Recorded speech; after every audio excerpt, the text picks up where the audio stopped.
Welcome back to the channel. My name is Steven. I'm a pharmacist. I own 52 units of real estate and I help coach people to buy their first multifamily deal. So yesterday I made an offer on a 28 unit apartment complex in Oklahoma City for $2.1 million, which was asking price, and this was listed on Zillow.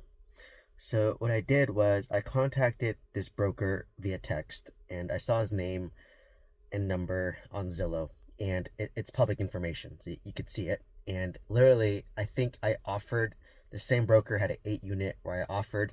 I think it was listed at $800,000. Credit financing wasn't an option. I think I offered like $500,000, and it was instantly rejected. And I saw this same real estate broker list, I think 4 or 5 more apartment complexes in Oklahoma City, 20 to 40 units, which is the sweet spot I like to invest in, because that's what I'm comfortable with. I own a 26 unit, I own a 20 unit, so this is my comfort zone. I want to buy in Oklahoma City, which is where my 26 unit is, because I have great property management there. I have a great renovation team there if needed.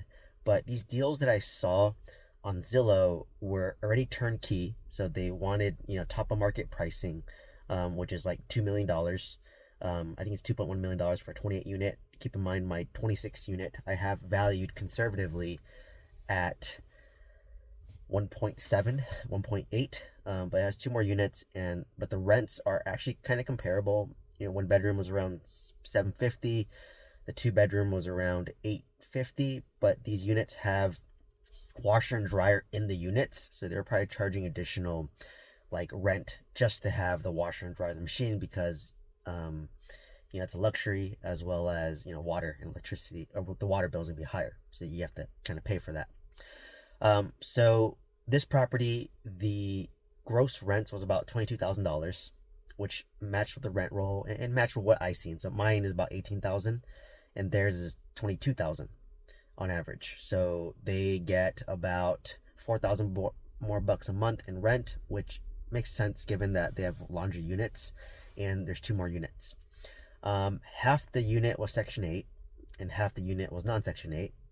It was a good mix of, I think, half 1 bedroom, half 2 bedroom. So I'm trying to buy units where it's more 2 bedrooms than 1 bedrooms, because less turnover in my opinion. But it was half.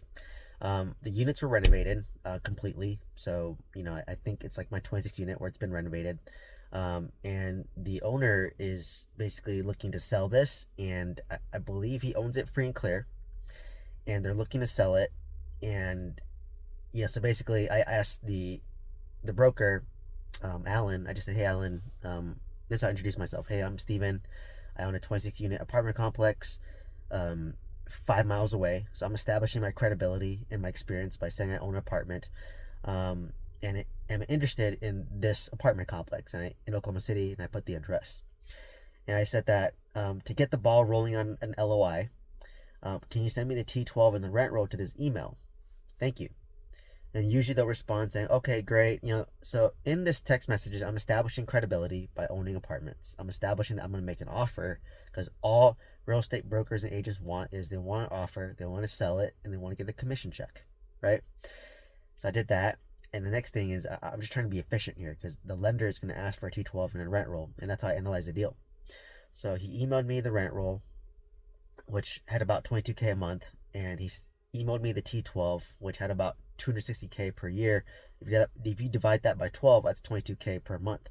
So that made sense. I looked at the expenses, and he had about $100,000 in expenses, which is a little bit too low. So I do 50% expense, which is $130K, right? So $260K is the gross rent. I expect expenses to be about $130K, but he listed $100K. And if you deep dive into the T12, I noticed that the insurance was missing. So for my 26 unit, the insurance, if it's an older property, it could be $30,000, right? I paid $30,000 for my 26 unit, but I recently lowered it to $10,000 because I used a cheaper insurance, and I qualified for that. But if I didn't qualify for that, I have to pay $30,000. So basically, I automatically assume the expenses is going to be about half, so $130K. So my NOI is going to be $130K. You take that, divide that by an 8 cap. So roughly, that's I think I have an offer of like I think 1.7, 1.8, something in that range. So that's about 300, 400K less than listing price on Zillow. I already know that, right? And keep in mind, interest rates are, if I order to do conventional loan today, debt service coverage ratio loan, either do 25% down. Amortization is going to be 25 years or 30 years at best. Interest rate's probably going to be 7.5 to 8%. And the term is going to be about 5 to 10 years. I prefer a 10-year term because I want stability. And there's probably going to be a prepayment penalty on this deal. So I just said, hey, thanks for that. I sent it to my lender. They're going to analyze the deal, underwrite the deal, so that when I make an offer, it's not me making the offer, it's the lender. And in the meantime, as I wait for this lender to underwrite it, is the seller open to creative financing? If so, I can make a more aggressive offer. So this is what I'm alluding to. I'm alluding to my 50-40-10 offer, where a lender is going to come, Velocity Mortgage is going to come in 50%, probably 9% interest. They're going to allow a seller carry second of 40%, typically negotiate 1%, so that my blended interest rate is 9 plus 1 divided by 2, it's about 5%.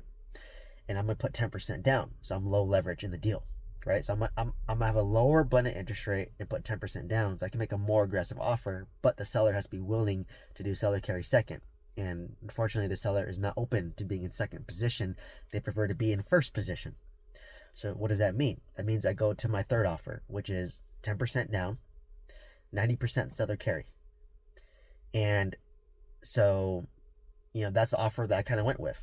So I just said, okay, he wanted $2.1 million and he's open to seller carry first, but he wants a short term. So he wants 2 years, right? That's not ideal. For me, I want 5-year term plus because interest rates are high. They're variable. I don't know what's going to be. I want protections. So when I do my 10% down, 90% seller carry, I don't care about price as much, right? So in my mind, I don't mind giving him $2.1 million in my mind because I was overpaying by $340,000, honestly, right? In my mind. But in the seller's mind, probably not. That's what he wants. So he wants $2.1 million. He wants 25% down. He wants conventional bank terms in a short term. So in my mind, what's the point of doing that? I'd rather just go to a bank, right? I'd rather just go to a bank than use a seller, right? Because, if he doesn't give me 25% down, I just can go to the bank and get that. If you want 10%, if you want market rate interest rates, I'd rather just go to the bank and not deal with the seller. Easier, right? So anyways, I just said, all right, well, it's price or terms. You can't have both. So I'll give you price. So I gave him $2.1 million, which in my mind is about $300,000 over based on NOI divided by the market cap rate, right? I want 10% down because I want to leverage. So I'm going to put about $210,000 down and seller carry the rest. I want 4% interest only payments. And that comes out to be about, I think, $7,500 a month, right? In debt payments. So now let's look at the math, big picture. $2.1 million offer price, $210K down, whatever's remaining is going to be my loan. You times that by 0.04 and divide that by 12. That's your monthly interest only payment, right? Simple math.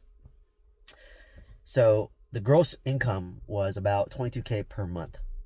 So cut that in half, $11,000 is going to be about my monthly cost or my NOI. So I have $11,000. And let's say for math, the interest payment was about $7,000. It was a little bit over. So my pure cash flow is $4,000 a month. So you take $4,000 a month, times that by 12. That's about, let's call it $50,000. That's $48,000. That's $50,000 a year in interest only payments. I roughly put about $210,000 in. Let's just make it $200,000 for easy math. So I cash flow $50K a year. I put in $200,000. That's a 25% cash on cash return for me, which is amazing, right? So how is this a win-win situation? So it's a win-win because I get a deal 10% down. He gets his price. In my mind, I'm overpaying by $300,000. I can pick an interest rate where it works that I cash flow, right? I'm cash flowing $4,000 a month, which translates to a 5%, 25% cash on cash return. So he gets his price, I get my terms, and I cash flow, and I ideally want the terms as long as possible. So I offered a 5-year term because I know you want short term. The seller immediately rejected my offer. Didn't even counter. And I was shocked. I was surprised because I gave you price. I didn't give you your down payment. I didn't maybe give you your interest rate, and maybe I didn't give you your term, but I at least gave you your price. I was hoping that he would counter me, and then it takes two to tango, right? So once I didn't even get a counter, I knew the seller is so inflexible, very inflexible. Like you want to sell us at $2.1 million or $2.1 million, and you want money now. You're not willing to sell or carry that much, so you basically are looking for a 1031 exchange buyer, which is rare, or you're looking for a buyer who's willing to put a large down payment. That's not what I'm trying to do, right? So so I know that I have an offer out there. The listing was just listed, so they're probably optimistic about other offers, but this is where the money is made. It's made in the follow-up. So now I have an offer on the table, his price, my terms. He rejected it flat. So I just set a calendar reminder on my phone every single month, every 2 months. I'm going to text the broker, hey, offer still stands. What's the status? And my offer will sound more appealing the longer this is on the market, right? The longer it's on the market, sounds more appealing. But I get this guy may not be motivated because he owns it free and clear, so he's probably cash flowing well, right? So it was unfortunate he didn't want to tango because I'm like all I care about is I want a low down payment and I want to cash flow. I don't mind overpaying. Obviously, if I were to overpay, and let's just say I did give him a 2-year term, so I want a 5-year term to protect myself, but let's say I gave him a 2-year term, I would say, hey, I'll give you a 2-year term, but I want an auto extension clause if I could not refinance this property and it doesn't appraise in 2 years. And most sellers will bite on this because they're overconfident in their property that, of course they'll appraise. So of course they'll give you the extension. But it protects me because in 2 years, if interest rates are 9% for whatever reason, and the value, if interest rates go up, cap rates go up, values go down, I'm protected. It'll automatically extend my seller financing for another 2 years, right? So that's what I want to bake in. So that was my trump card, right? So and it just becomes math. Like he might counter me, I want 5% interest, and I'm like, okay, if my offer goes down, if you want 5% interest, my offer is gonna go down a little bit, right? It's not gonna be 2.1 million, it's maybe 2.05 million if you want 5% interest, right? So like it's just, you just tweak numbers every way, and it's in the follow-up. So and the whole point is I don't even expect to get the deal. Like even if I'll follow up, of course, but all I'm showing is I want to show this broker that I'm a serious buyer because he gets a lot of deals in Oklahoma City, 20 to 40 units. And I want him to know that I make offers, right? I'll give you 3 offers. Debt service coverage ratio, 50, 40, 10. If they want to do seller carry second, 40%. Or if they want to seller carry the whole thing, I'll do 10% down. So once I told him that, I said, hey, you have other listings, do any other sellers that you know, would they do something like this? And he might say no, or it might be the same seller. And I say, okay, well, if you get a deal where this matches, send it to me first. I'll make an offer, right? So if all things fail, I'm just trying to build this relationship with this broker who gets a lot of 20 to 40 units in Oklahoma City, which is what I'm targeting. So that's my goal, right? That's really my goal and my objective. So, I'll keep you guys posted, but it takes 2 to tango, right? Like I'm a motivated buyer. He's not a motivated seller. If he was truly motivated, he worked with me, right? Or maybe just holding off. So it's money is made in the follow-up is the key message. So anyways, I'll continue to share my journey and give you guys updates, but just want to share what it's like to make an offer, $2.1 million casually for a 28 unit and get it flat out rejected. So anyways, if you want to buy multifamily real estate with guidance, mentorship, one-on-one coaching, click on my link tree down below. You can see the links to all of that. From there, you can send me an email as well if you want a discount code, if you have questions. Otherwise, let me know what questions you have. Please like, comment, subscribe. I hope to see you in the next one. Thank you so much.